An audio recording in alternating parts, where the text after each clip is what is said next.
me.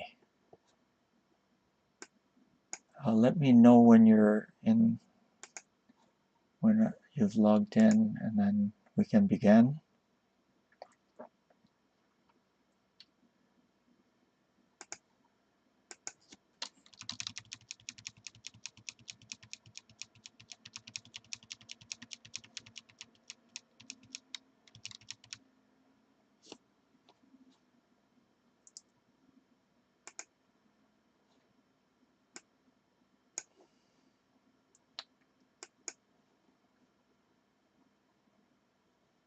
Hello?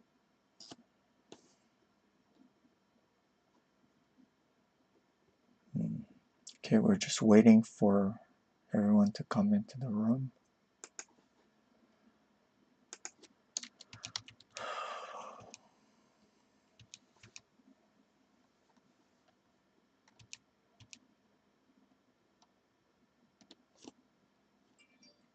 Okay, let's start at the beginning.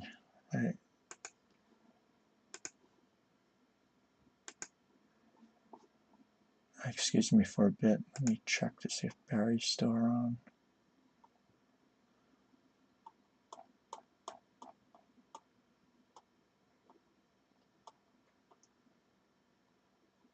I think the other guy left.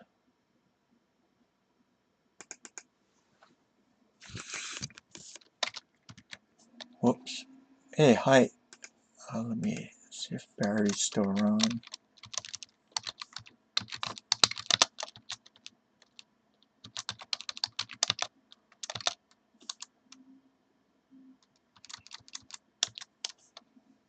Yeah, okay, I don't know if Barry's still, if Ken's still around. But we can begin.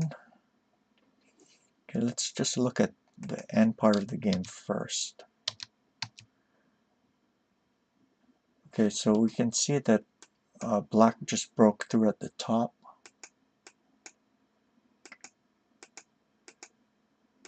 And it was kind of downhill from here. It's kind of a small thing, but when you're attacking, you don't want to retreat the attacking piece if you don't need to. That's the #1 rule in attacking. What you could do is try to make use of this bishop here. Get all of your attacking pieces into play, and you can do that by taking here. Now if the knight takes, then there's easy mate here. Lance takes, and then there's a hold here. This is a threat. This is also a threat. So the only way for him to defend is by dropping the gold. And you notice that this silver here is blocking the path of the rook. So the rook isn't doing anything for defense. So this greatly aids black's attack. And now the gold is hitting the rook and the bishop. So again, you do not want to retreat. So if you're practicing Yosei, one of the things you'll immediately,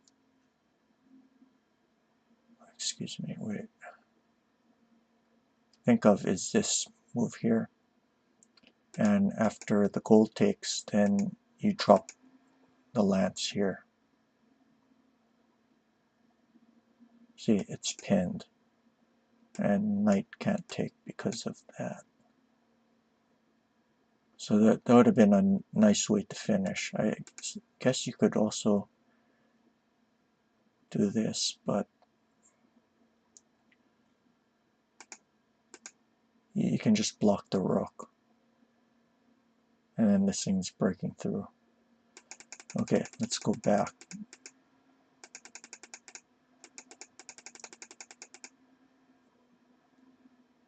So looking at this end position, you notice that black's king is completely safe, and he managed to get sabaki for his rook, whereas in white's position, the major pieces aren't working at all. So we have to find a way to get your major pieces working. So that means we have to go back.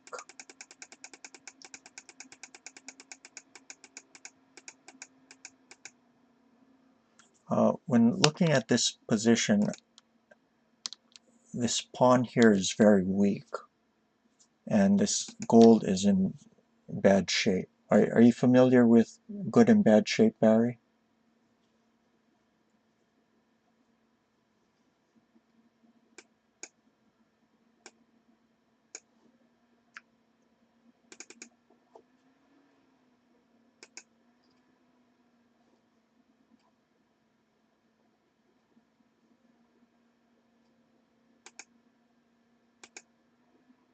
Okay. Yeah, the reason why the gold is bad shape is because it's blocking in this bishop. So notice the bishop is kind of miserable piece. It has absolutely no mobility.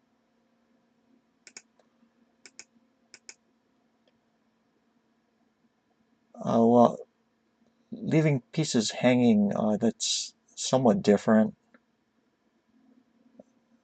The shape tends to be groups of pieces together in bad formations like this.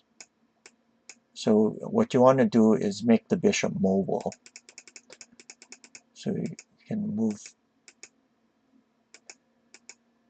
We can first look at this move. After he retreats, there's this threat here. And probably in this situation, the best thing to do is here. But it's still bad shape. So instead of that, maybe just dropping the pawn here. But the only thing after that is he can grab the side pawn. So this doesn't look to be a very good situation for black. I mean for white. So we should go back even further.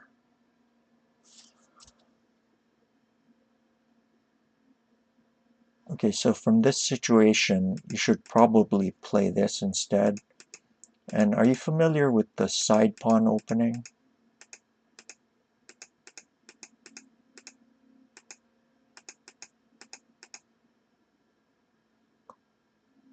This situation is a lot different than what happened in the game. White does lose a pawn, but you notice that the rook and the bishop they have a lot of range, and white can also use the pawns on these files for attack and defense. So there's some compensation for the pawn. Main thing to know is that the bishop and the rook are working really well.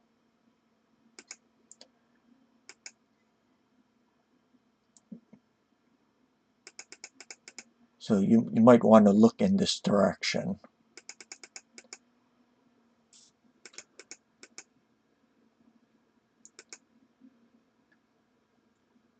You could also close the diagonal like this if you want to go into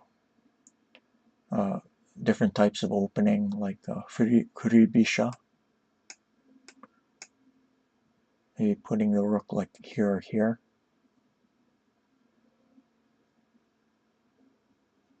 Also here is a possibility.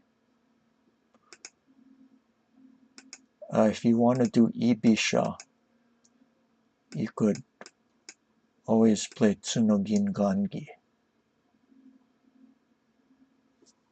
And then you advance the pawn like this and this. What you don't want to do is block this guy in. There's an opening called Yagura that you could play. That you do end up moving the silver here. Let's say he plays like this, and in order to defend against the pawn exchange, you can do this. But you notice that the bishop can move here and maybe here or here. that gives it mobility compared to the gold being here. Whoops. Does that kind of make sense?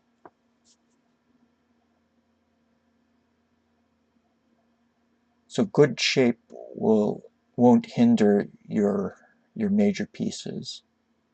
One of the characteristics is it's not going to hinder your pieces.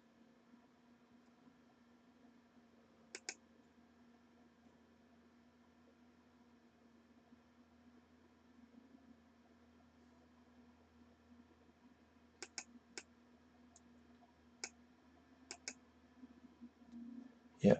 So this move, it might be already considered a mistake because it allows him to exchange and go for this pawn to very quickly. Notice that the rook isn't doing anything. So you want to get the rook into play by doing this. So let's compare that to the game. Okay, rook's not working and bishop's not working. Okay, notice that the bishop's also closed this way. So one of the things about the side pawn opening is that this is open, and well, for both sides. Bishop diagonals are open and rook pawns are pushed forward.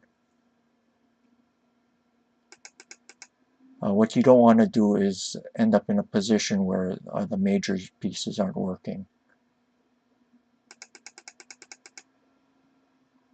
Yeah, so already it's very difficult.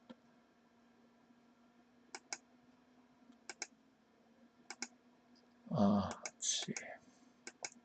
If you do like this and try to get the bishop out like this, notice that the silver moving forward, it made holes on these squares. Yeah, that's part of the reason why it's bad shape. Now look, compare that with the Yagura shape that I showed before. Let's see.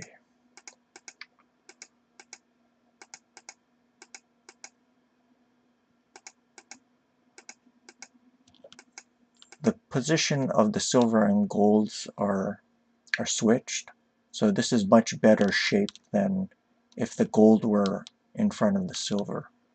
See, the gold covers these squares, so there's no holes. It also doesn't inhibit the repositioning of the bishop here and here. So good shape is about efficiency. I think that's the main things to learn from this game. Did you have any questions?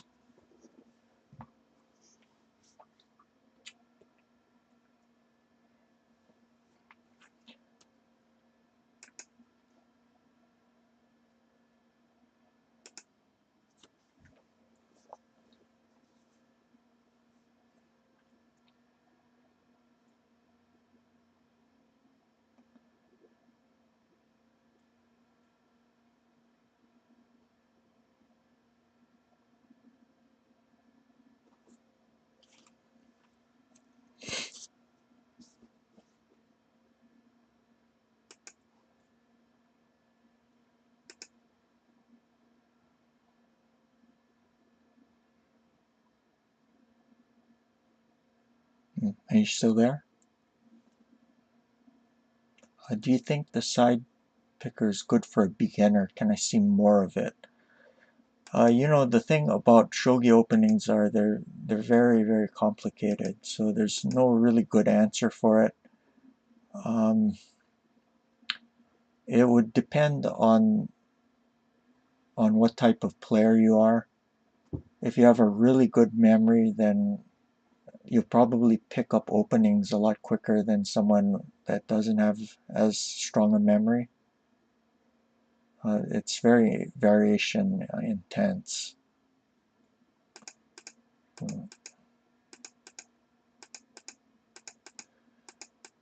I mean, because this can end up in a lot of different variations. There's let's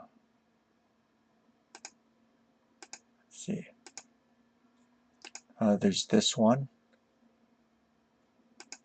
There's also this one.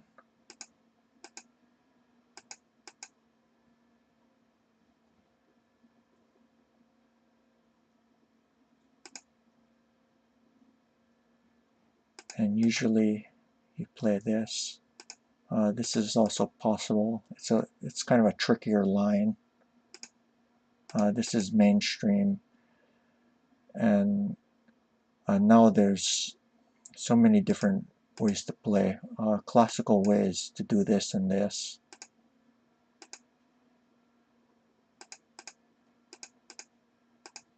And this can lead to a lot of different positions. There's also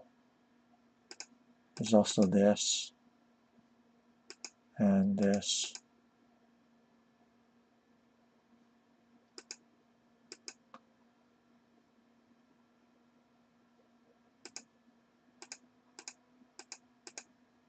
There's also this one. It's an older line, but it's gonna go many different ways. So if your memory isn't good, it might be better to choose a different opening.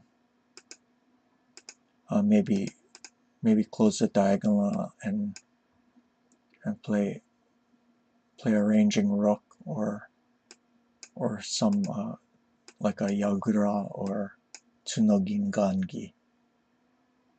Or you could even play left Mino. Those might be easier to learn, but you know, it's all kind of relative. Did you have any other questions?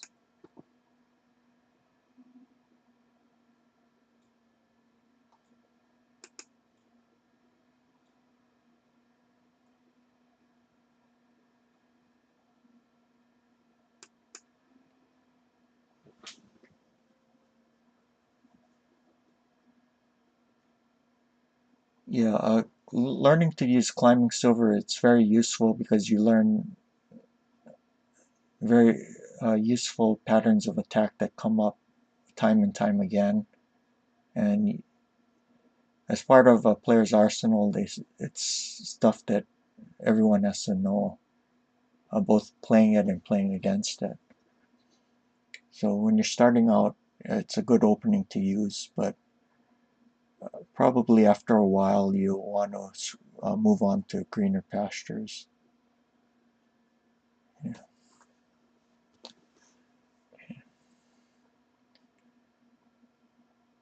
All right.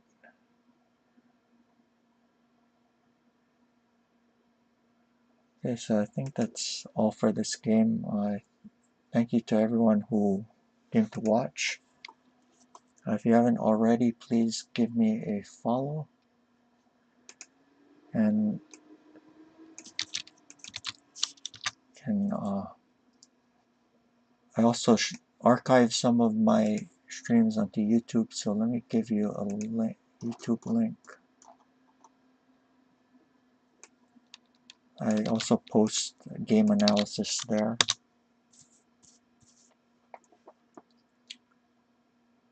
And I'll see you guys later. Take care. Bye.